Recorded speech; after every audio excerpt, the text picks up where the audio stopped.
Large cappuccino. Orders up. Hi, everybody. Welcome back to the Athlete Cafe. Hello, hello. Yay. Yay, we're back. I was saying, it feels good to be back. I know. Abby hasn't been here in a minute. We Been a got her little back. busy, Yeah. been all Yes. over the place, working with different teams and athletes and everything. So Which is amazing. yeah, good to be Love back. that for Got you. lots of good stories, I'm sure, to share Yes. throughout the next couple of episodes and everything. So Yes. And for our viewers who are watching, we have a new setup here, which is kind of cool. We usually are on like couches with a little table and our microphones, but now we we have have upgraded. we've upgraded. We have bar stools and a table and fancy lights and all this stuff. So shout out to Evan for Yeah. hooking us up. It's almost like we're sitting at a cafe. Crazy. Weird.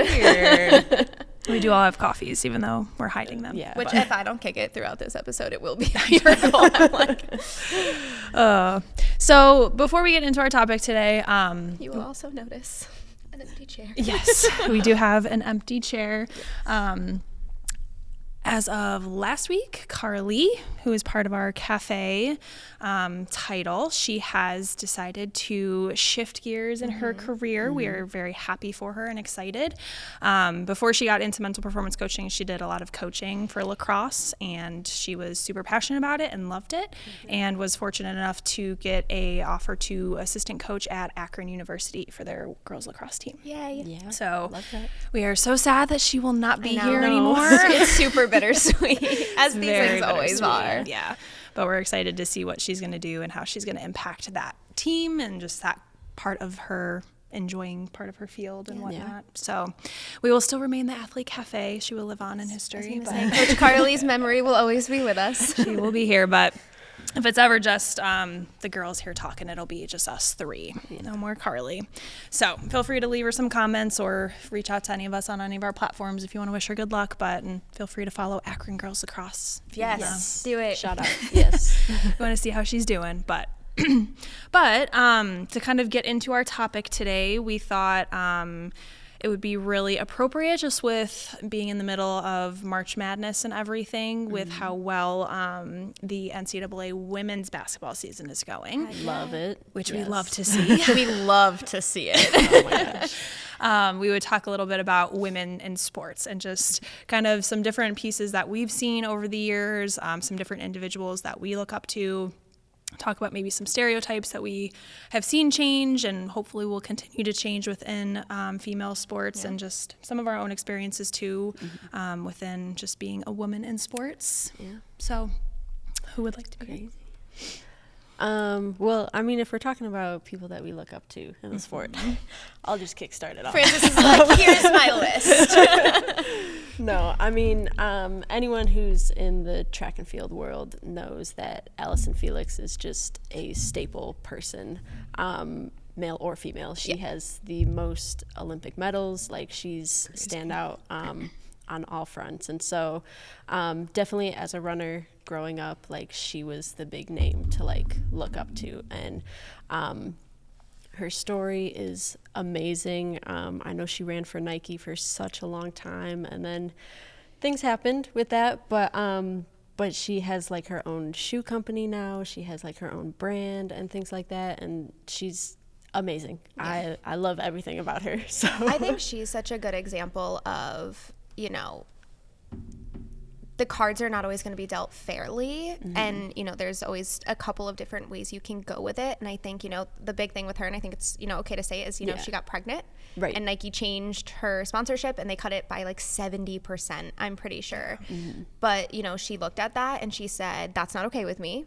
I'm going to do something about it. And she went on to, you know. she got more medals. at Yeah, the end, exactly. so, And I think it was just like such a good example of, you know, I didn't really know the name, Right. but if you tell me that story, I know exactly who you're talking about. And it's one of those, like, she was like, nope, we're not doing that. And she said, okay, you're not going to do it. I'll go do it myself, while being a elite athlete and being now a mother. Right. She was like, Yeah. cool, I can do all of it. Yeah, because I mean, she was with Nike for like 7+ years, and I know, like, when she talks about her story, she was like, when she found out that she was pregnant, she was thought that Nike would kind of like support her through that. Like, she's been there for so long, and the fact that they just kind of really cut things off, she was like, well, now I have to make my own path. Like, I still have things that I want to do in the sport.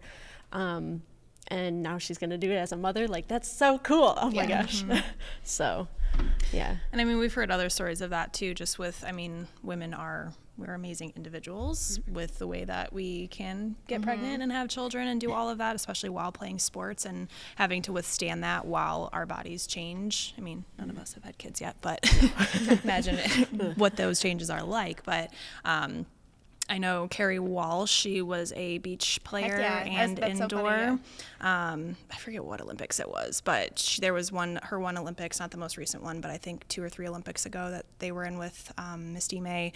She was pregnant, and she was pretty early on. I mean, maybe 3, 4, or 5 weeks, something really soon. But I mean, she came out and said that after the fact. So the fact to be playing volleyball like that at that high level with being pregnant, I mean, that's terrifying in my mind, knowing what volleyball entails. I was going to say, and I think it's just one of those moments where you realize that, like, I think women are so much stronger than we give ourselves credit for, and then what most of, you know, society around us gives us credit for. And this is similarly related, but not really. And I actually have really changed my perspective on this moment.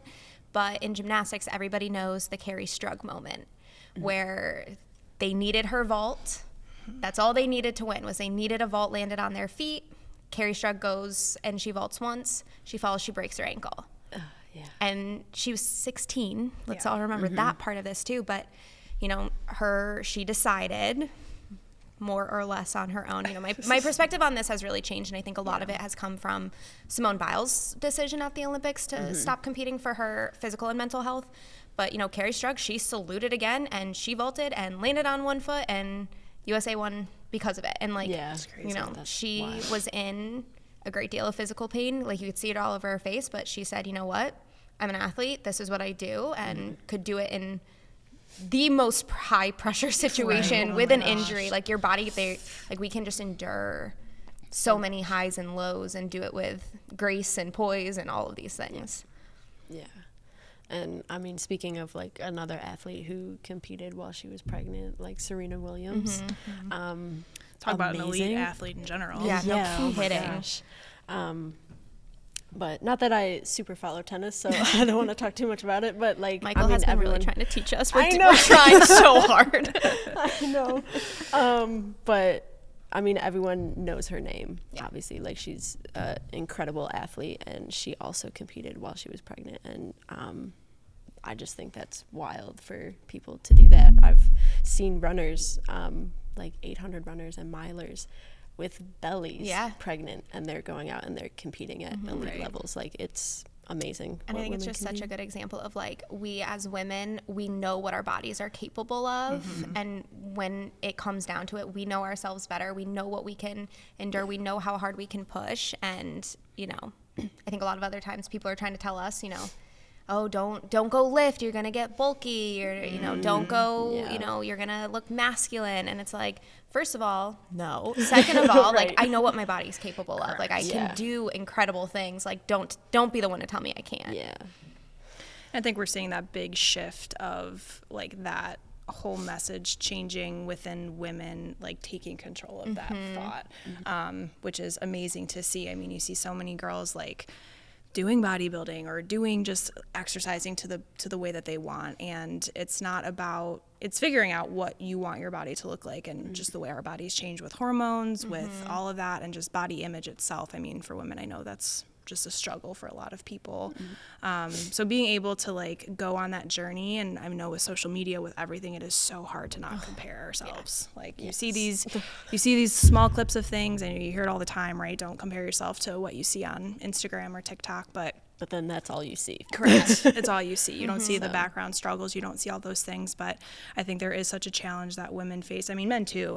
I know we're just talking about women here, but men face this too, of just the comparison. And I think what we're told we're supposed to look like, we're supposed to be skinny, we're supposed to be fit, and, you know, whatever that is, a Victoria's Secret model-esque type of model. Right. I think that's changed, but it's still hard to accept that for some people, because we just choose not to see, and we choose what we want, you know, what we want to see.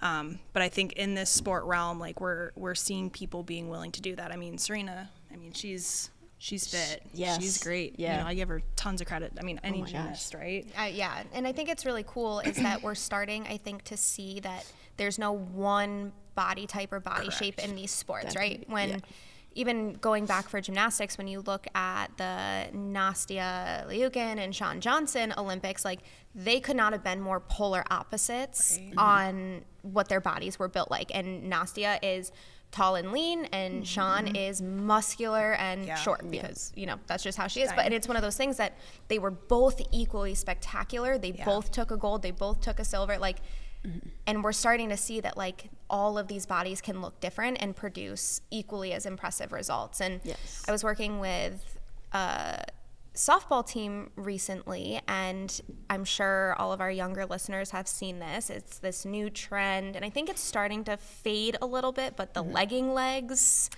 thing that was going all around, I remember they walked in, and I remember I had, like, I think we're going to talk about like coping with mistakes that day. Like I had all this content planned and whatever, and I saw that and I was like, hey, like let me just check in with them and see how they're doing. And I said, so I'm sure you've all seen, and I just wanted to check in. And one of them was like, legging legs? Yeah, let's talk about that, because like I want every one of my teammates to know that they are beautiful, that they are strong, that, you know, my body looks so different from another girl on the teams, but like we're out here winning championships, we're out here winning tournaments, and like they were hyping each other up. So I think that was such a good moment for me to be like, you're not the only one on your team that might not love the way that their body looks. Right. But there's such like a positive in being like, we can hype each other up, and we can make sure that we're all feeling good, that we're all feeling okay, despite, you know, our natural bodies look a lot different, and that's just how it is. Yeah. But, you know, it's tough. It's very tough. And especially depending on your age. I mean, you're trying to fit in, you're trying to do all these things, you're trying to make the high school team or trying to go to college. Like there are certain things that coaches are looking for and whatnot, but so it makes it difficult to kind of, you know, trust who we are and feel like we're doing the right things for our body, even though it may not always feel that way coming from what the coaches are looking for. But I think hopefully just seeing so many different, and it doesn't even have to be professional athletes. Like it can be your friends, it can be, you know, college players, whatever it is, right? But there are so many people that are existing now in any sport that I think do have such differing body types, and it's just great to see for, I think, all the girls, young little girls growing up, to be able to know like you can make it what you want, right? You can do. I remember so young, one of my coaches, you know, he was a good coach. He really did look out for us, and I remember he would look at us and be like, well, you're not an Nastia, but you're a Shawn. And, you know, in that moment, I think he was like, find someone who looks like you and see what they're able to accomplish. And it doesn't even need to be at a collegiate level, right? For me, I also looked up, there was an older girl on the team. Her name was Rachel. And I was like, you know, Rachel was fit. She had muscular legs. She had a back that could like beat anybody. Like, and I remember being like, I want to look like her when I grow up. And like, I'm sure she had things she didn't like about her body. But for me, I was like, she's doing all these skills that I want to do, and my body could look like hers. And that was such like an inspiration that it was what mine would turn out to look like, kind of thing. Yeah, I definitely like had like kind of a similar experience. Like when I was in high school, I was much more like on the sprinter side of the sport, and so sprinters have more of like a typical build. They're definitely more muscular. That wasn't me. I was just a skinny little twig in high school. And so like standing up like against all of these like other girls, it's so hard to not compare yourself with that. But as I got like deeper into the sport and like I was looking at colleges, like I would see girls in college that looked like me, and they were amazing. And I was like, oh, okay, I'm on the right path. Like now I see someone who looks like me doing what I want to do. Like it's amazing. So you just got to learn how to use it to your advantage. I think is a big thing. You know, I've gotten really into working with the Irish dance population, which has been like such a cool experience. But one girl that I work with in particular, she is a phenomenal dancer, but she also is a soccer goalie. Like she like two polar ends of the spectrum, and she does both phenomenally well, and like doesn't even realize, I think, how great she is at it. But, you know, she was competing for, you know, trying to qualify for the World Championships, and, you know, the choreography that she was trying to do was beautiful choreography, but it wasn't playing to her strengths. There had a lot of kicks, there had a lot of jumps. It wasn't things that like fit her body and her strengths. Like she's got the legs of a soccer player and of a dancer. Like, she is such a power athlete. Yeah. And so, you know, we've been working through, how do I talk to my coach and say, hey, I've got the legs, how do I use them, right? How do I get this to be my choreography that fits my body and my strengths? Yeah. And so instead of saying, well, I wish that, you know, my legs weren't so big or so heavy, and because she's built, to say, because I can't do those things that some of these other girls are doing, she's like, how do I make it work for me? Because my power is my, you know, biggest asset. How do I use it to my advantage? Yeah. That's awesome. And the fact that like you're encouraging her to have those conversations and seeing it that way versus being like, oh, I can't do it. Oh, this is not what I want it to look like. And what's really cool is that her teacher, who I think, you know, it's such an, you know, in the Irish dance world, you know, she has a male teacher, you know, and who, you know, he's very well versed. He is phenomenal with these athletes. He is very supportive of his athletes. Like, I think he's a really good guy. That's awesome. He was like, okay, I'm going to go watch and I'm going to go do my research and I'm going to figure out how to find choreography that is going to make you feel good on and off the stage and, you know, play to your strengths. That's awesome. And it's just really cool to see that, you know, that I've started to see a lot more is how do I, you know, what are my superpowers? How do I make what my body does and looks like work with me versus against me? Yeah. That's awesome. That's funny because I think too, like the majority of coaches I had growing up, oddly enough, were men for volleyball, which is crazy, club and high school. Even into college, I had a male and a female coach. So it's interesting how I think that piece of it too, depending on the male coach that you have, like especially within the sport of volleyball, like the game of volleyball for men is so drastically different than for girls. I mean, that's the same thing for track and gymnastics too, but like the way that you can talk with boys, the way that you like train them, the way that they move versus us, the way that we can go down the path of how we emotionally handle things. Yeah, like, absolutely. I definitely had some coaches that enjoyed coaching girls more just because of the way the sport of volleyball ran. But I think there were times where we were not emotionally understood, which I think is also a big piece of like how women are perceived. You know, we get on the court, we get, you know, why can men get aggressive and it's fine, but then girls do it and it's a big deal. Like it's all over the news. Oh, she's overreacting. It's like, okay. Yeah. Or we walk off crying, whatever, and it's you know, big highlight of the day. Like I think that's something that piece of it, whether it was my coaches growing up or now what I see within my athletes, like those emotions are fine. Yes. Like those emotions are okay to have. It's more about how we're responding to them. But I think that's one hope that I have for the continuing world of female sports is that the way we react and respond becomes a little more respected based on what the situation is. And I think it is changing, but I still think it's a very big struggle that women face no matter what level you're at. Absolutely. Yeah, society's always ready to and focus on something else. I was going to say, and half the time, you know, if they don't show any emotion, they get ridiculed. Like I think of Simone Biles, she was on Dancing with the Stars, right? And like she did phenomenally well because I'm pretty sure you could stick her in any sport and she's enough of an athlete. But, you know, the judges are complimenting her on this phenomenal performance and she's just nodding along and they, you know, she's got a pretty stoic face and they're like, why aren't you more excited? And her response was, well, smiling doesn't win you medals. So like she was, you know, stoic, she was calm, cool, collected, she was composed, and they had a problem with that. Then she went to the Olympics and showed this very vulnerable, emotional side. She got the twisties, she got some mental blocks. She was also, you know, back in the Olympic arena for the first time since all of USA Gymnastics had kind of been flipped upside down and starting to really understand what these athletes had been going to. She was at the Olympics by herself during a COVID year. So her friends and family couldn't even be there. So I think we had no idea really the extent to what she was going through, but she showed emotion. She said, I am not in a great place.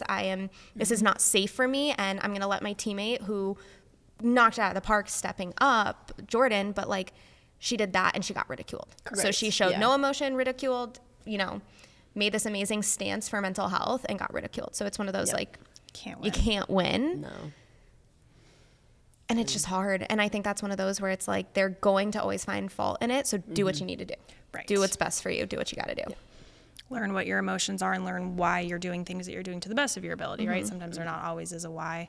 But being able to be okay and be confident in what you're doing, no matter what that media says or what that is, which is way easier said than done. And I mean, not saying that everyone's at the level of Simone Biles to have to feel that ridicule, but even just at your high school, like, I mean, I have so many kids come in and be like, oh, you know, I played so bad, like everyone at school's talking crap about me, and I'm like, do you guys even know anything about Yeah, the sport? right? Like, Like, no, why are you you don't. ridiculing these people? Oh my gosh, it is crazy, just the words that people use and just how it just really impacts other people. I don't think everyone realizes kind of how their words really stick, but I think that emotional piece is something, like, I hope, like, we're encouraging you to be able to just sit with those and be okay with those, because men have them too. Yeah.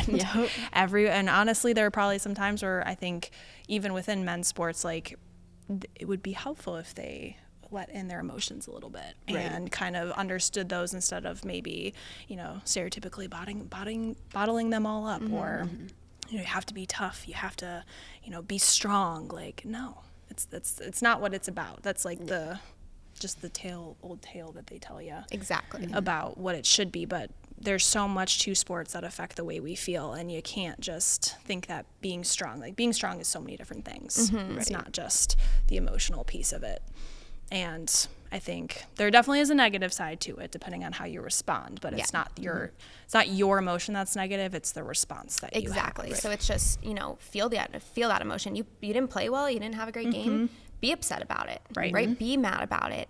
What do you do with that anger is the thing. Do you does it make you bigger, faster, stronger? Do you figure out a way, okay, like, I'm going to be mad about this, but I can't do it right now. I need to do it later. And I'm on the opposite end of things, where I need to cry. Like, that is how I process my emotions, is I need to cry. And I think there's a lot of power in throwing yourself a pity party. I think a pity party is the greatest thing. I think there should be, like, a legit party. Like, you know, I was just talking to one of my athletes, and, you know, we were kind of laughing, and I was like, do you have a birthday candle at your house? And she was like, probably. And I'm like, I literally want you to light it, and I want you to sit there and feel bad, right? You feel like you blew the game, And then we were, like, talking about how I was like, you know, do some skincare. I was like, make it a legit party. And I said, and then when you're done, blow out the candle and move on. And, you know, it was a metaphorical thing, but I was like, well, you could also probably really go do this in real life. But, like, that was how she needed to process it, so that she could regroup and move on, because she had a game the next day. So I'm like, you gotta feel those emotions, you know, and it's okay. You just have to figure out what's the most productive way for me to do that. Correct. And figuring out that for yourself could be fun. It could be challenging. It could be stressful, but I think also, like, not letting it linger too much, like finding that outlet for yourself is super important. Yeah, definitely. So. But I think what sparked this idea was the NCAA women's finals is coming to Cleveland, where we are all located.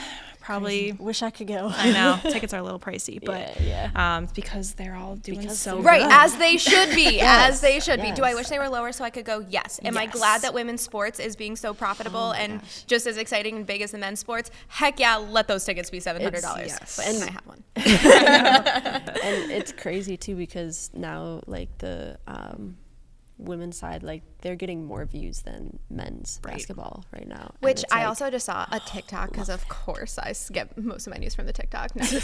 But, like, they were just interviewing people on the street, and they're like, can you name 4 players in the men's side of things? No. People couldn't come up with 4. And they're like, name 4 from the women's side. They could rattle them off, no problem. And it was men who, like, were like, oh, I'm the biggest basketball fan, like, and they're like, can't name anything on the men's side, but women's, like, I will tell you everything. Killing it right now. Have you guys seen all, like, the viewing parties, like all the Caitlin Clark viewing parties, and like, this is like, you know, I saw something too. It was like you're singing Taylor Swift while watching like the definition of girlhood or whatever. But like the fact that those two things can go hand in hand now is so cool. Yeah. It's amazing. And even just like seeing the way, you know, Caitlin Clark has kind of built the college world. I'm not as up to date on like all of her whereabouts and what she's up to nowadays, but I know she's making a ton of money, and killing the game and getting all these deals. And playing good basketball at Yeah. the Oh same my gosh. time. Like you can do both. You can be really successful and still obviously I don't talk to her, so I don't know how she really manages the presser, but she's doing something really well. And I don't know what that is, but I would like to know. I'd love to talk to her. I know, yeah.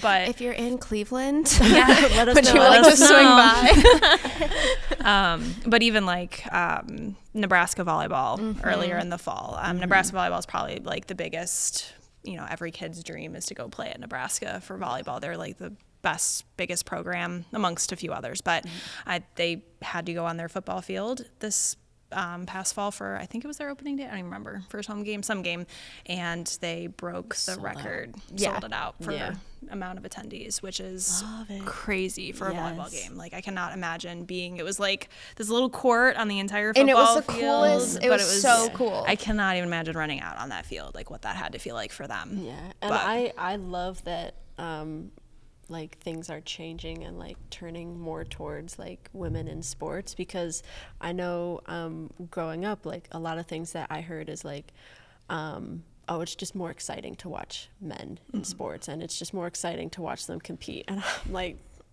please. Have you seen me? No. But like now it's like, I feel like that script is like flipped, and it's like everyone wants to watch women in sports now. And like no matter the sport, there's someone who's like killing it, and I love it. And they're getting recognized for it, and they're Yes. making sure that their names are so well known and they are not buried and they are out there. And I think we were talking about this, and I wish I had looked it up and found exactly what team it was and who the sponsor was, but there's a women's hockey team where normally on the jerseys it's your number and then your name is at the top and then the sponsor's name is at the bottom. But this, I wish I could have remembered it, but the sponsors were like, well, the girls play with their hair down or their hair's in a ponytail behind them and their name is covered up.